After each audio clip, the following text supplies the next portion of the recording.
Selamat pagi Bu Igati dan teman-teman semuanya. Perkenalkan, kami dari kelompok ingin menyampaikan hasil presentasi kami tentang metode penelitian fenomenologi. Pembahasan yang pertama itu ada pengertian penelitian fenomenologi, yang kedua ada prinsip dasar penelitian fenomenologi, yang ketiga ada ciri-ciri penelitian, dan yang keempat ada prosedur penelitian, yang kelima ada rancangan penelitian, dan yang terakhir itu ada struktur penulisan. Oke, yang pertama ada pengertian dari penelitian fenomenologi. Fenomenologi itu berasal dari kata Yunani phenomenon, yang memiliki arti suatu yang tampak, yang terlihat karena bercakupan.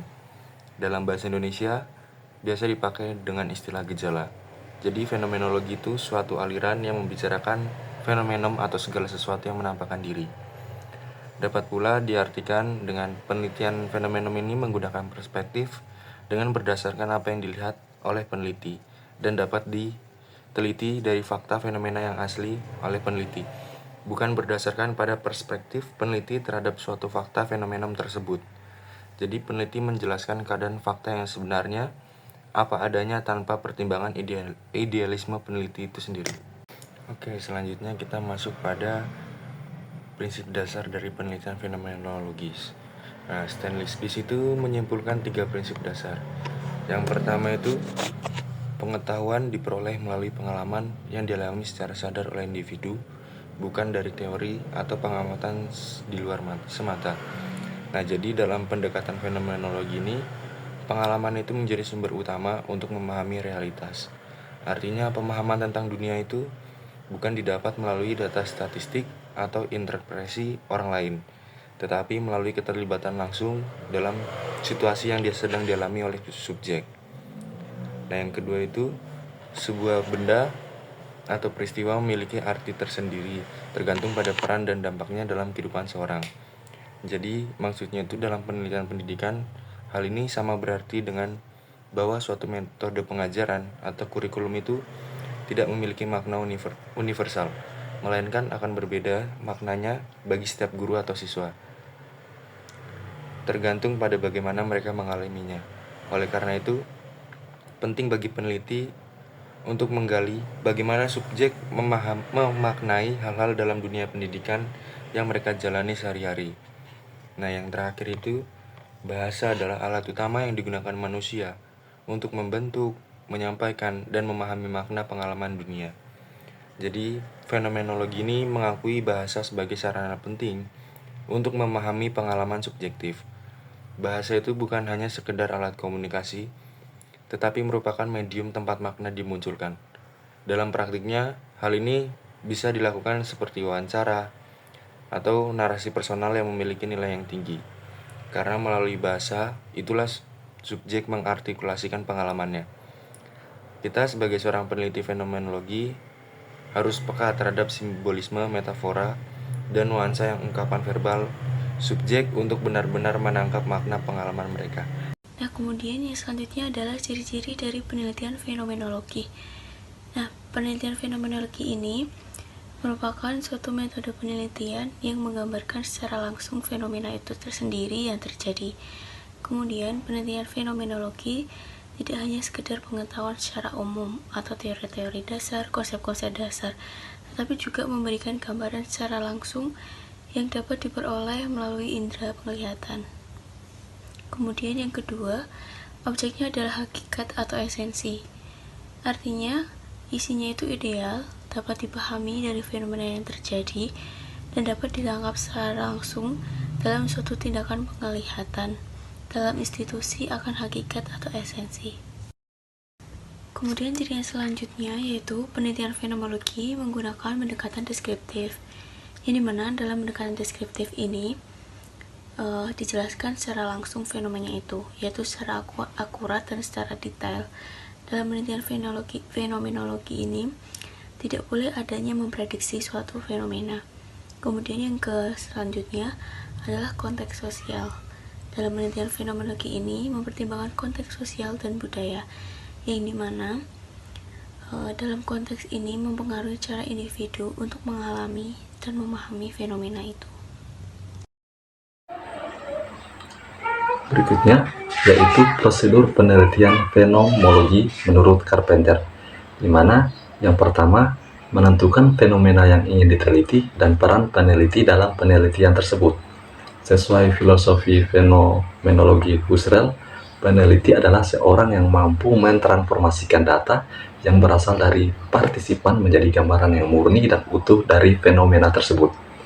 Yang kedua, pengumpulan data, di mana proses pengumpulan data meliputi proses pemilihan partisipan atau sampel dan metode pengumpulan data, di mana fenomenologi umumnya menggunakan purposeful sampling, yaitu memilih partisipan yang memiliki pengalaman langsung dengan fenomena yang ingin diteliti. Data tersebut dikumpulkan melalui wawancara terbuka atau semi terstruktur yang biasanya direkam dan dilakukan lebih dari sekali untuk melengkapi atau memvalidasi informasi. Yang ketiga, perlakuan dan analisis data, di mana analisis data dimulai dengan mentranskripsi hasil wawancara secara apa adanya atau verbatim, memberi identitas pada setiap transkrip, memeriksa keakuratannya, lalu menganalisisnya. Salah satu metode yang digunakan adalah metode Cholesky yang mencakup membaca ulang transkrip, mengekstrak pernyataan penting, merumuskan makna dan tema, menyusun deskripsi fenomena secara menyeluruh, serta memvalidasinya kepada partisipan. Yang keempat yaitu studi literatur, di mana setelah proses analisis data selesai, maka peneliti melakukan studi literatur secara mendalam untuk mengetahui hubungan dan posisi hasil penelitian terhadap hasil-hasil penelitian yang telah ada. Yang kelima, mempertahankan kebenaran hasil penelitian. Seperti halnya penelitian kuantitatif, penelitian kualitatif juga menuntut adanya validitas dan reliabilitas. Dalam penelitian kualitatif, pada umumnya validitas dan reliabilitas dikenal sebagai credibility, the auditability, and fittingness.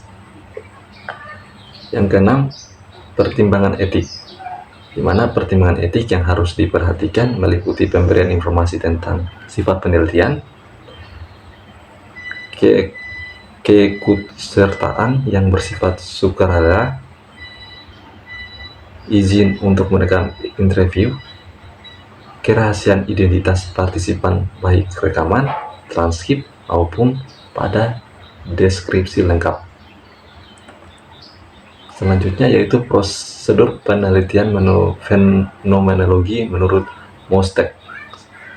Yang pertama, membuat daftar ekspresi dari jawaban atau respon partisipan dengan menunda prasangka peneliti untuk memungkinkan ekspresi tersebut tampil sebagaimana adanya. Setiap ekspresi pengalaman hidup partisipan sangat diperlukan secara sama atau horizonization.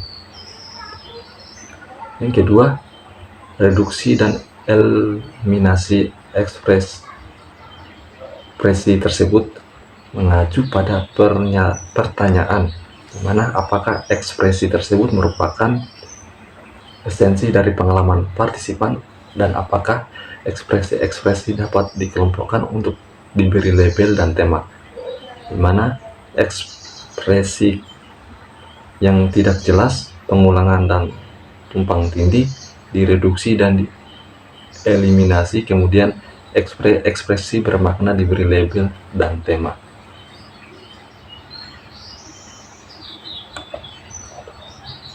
Yang ketiga, membuat klaster dan menuliskan tema terhadap ekspresi-ekspresi yang konsisten, di mana tidak berubah dan memperlihatkan kesamaan, di mana klaster dan pemberian label terhadap ekspresi-ekspresi tersebut merupakan tema inti pengalaman hidup partisipan. Yang keempat, melakukan validasi terhadap ekspresi-ekspresi, labeling terhadap ekspresi dan tema dengan cara pertama, apakah ekspresi-ekspresi tersebut eksplisit ada pada transkrip wawancara atau catatan harian partisipan. Yang kedua, apabila ekspresi-ekspresi tersebut tidak eksplisit apakah ekspresi tersebut bekerja tanpa konflik. Jika tidak, kompatibel dan eksplisit dengan pengalaman hidup partisipan, maka ekspresi tersebut dibuang. Yang kelima, membuat individual tekstual atau deskripsi.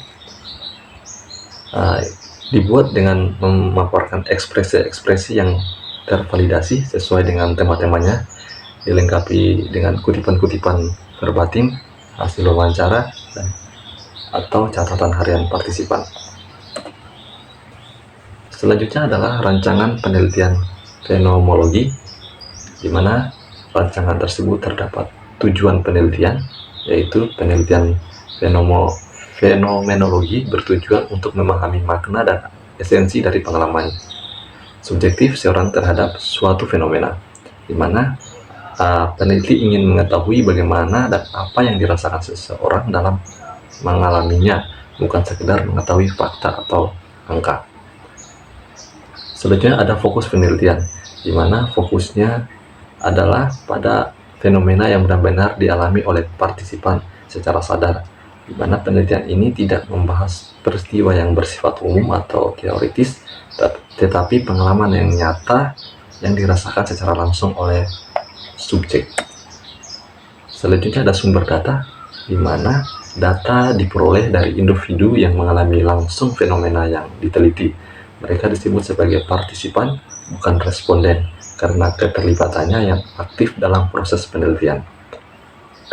Selanjutnya ada teknik pengumpulan data, di mana teknik yang digunakan umumnya berupa wawancara terbuka atau semi-terstruktur yang memungkinkan partisipan berbicara bebas tentang pengalaman mereka.